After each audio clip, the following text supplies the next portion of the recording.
Ronald yongera abaza ngo iyo usenga ukumva isengesho nubwo aho kimeze nka cyaki nubwo urivuze ni riri deep cyangwa ukumva every time amasengesho yawe aba ari uniform in a type of way byo biba bimeze bite?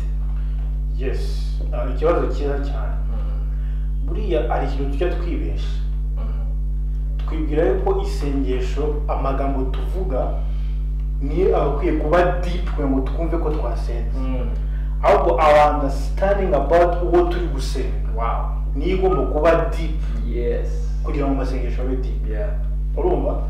Gusenga rero buriya ijambo ry'Imana, the knowledge of the word, ni ikintu gifite imbaraga kurusha amasengesho. Bisubiremo.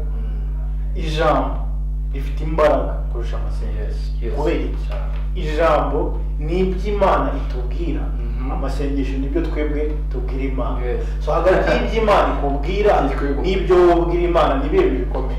Iby'Imana itubwira ni nko kubona audience kwa president bagakubwira ngo ufite iminota 15 wamugera ugahita uvuga iminota 14 n'amasegonda 30 hanyuma iminota amasegonda 30 asigaye agahita gushimira mbwiza ukuri wavayo ubonye results kuko wamubwiye cyangwa ikiza nuko wagenda ahubwo ukamurika akakubwira kuko mu kukubwira arakugabira mu kukubwira araguha opportunity mu kukubwira arakungura kurusha uko wamubwira.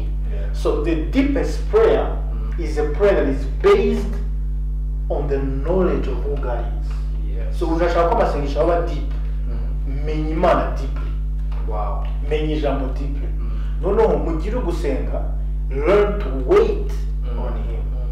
Ari ijambo rivuga muri Yesaya ngo abategereza Uwiteka bazasubizwamo imbaraga. Ngo bazagurika nk'ibizu, ngo bazirukanka be kunanirwa bazagenda be gucogora.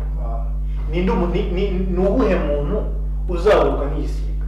Ni uwuhe muntu uzasubizwamo intege? Abategereza Uwiteka. Ntabwo uwasenze, ni uwategereje. Wow. Urumva? Bategereza So nuvuga ngo arabagira ngo ni unaniwe senga. Ni ushaka gusubizwamo imbaraga senga. Nibyo it sounds good ariko ikisubizamo intege su gusenga ahubwo no gutegereza. So the biggest part y'amasengesho ni gutegereza. Gutegereza byavuye mu cyongereza bavuga to wait. Those that wait upon the Lord. Iryo jambo wait ni ryo rivamo mu baduseva muri restaurant. Waiters. Wow. Urumva?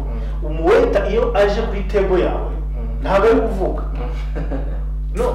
Ntabwo ari kubwira ngo bimeze gutya na gutya uraza kuri ibyi urarya ibyingibi ahubwo ngiye kuba example y'umuwaiter. Oya tutare amashaza n'igitoki kandi byiza kuri no kurya amashaza. Uri kurusigayo nga. Ariko the way you bitwa waiter nuko azagahagarara akakubaza iki jambo rimwe. What do you want? Wow. Hanyuma agakura ku karine. Akandi. Nuko ibyo gusenga udafite naho wandika kuko you need to be ready to receive. So wait arahagara. Duva dugufasha. Tutagiye nafashwe kare ko kurusha. Bishiraho mama aho ngaho baraje gutangira. Urumva? Yes. Arahagara agakuraho akarine ukamubwira ifiriti akandika umuceri akandika ntakurana that's waiting. Urumva? So isengesho ikintu gikomeye ukoze mu gusenga nukuba waje. Urumva? Nukuba uhageze hanyuma uvuga ngo Mana what do you want me to do? Hanyuma iby'Imana igusubije rero ibyo urukonotinga mu mutima wawe nibyo bigusubiza mu Imana. So you want a deep prayer life, learn to wait on God.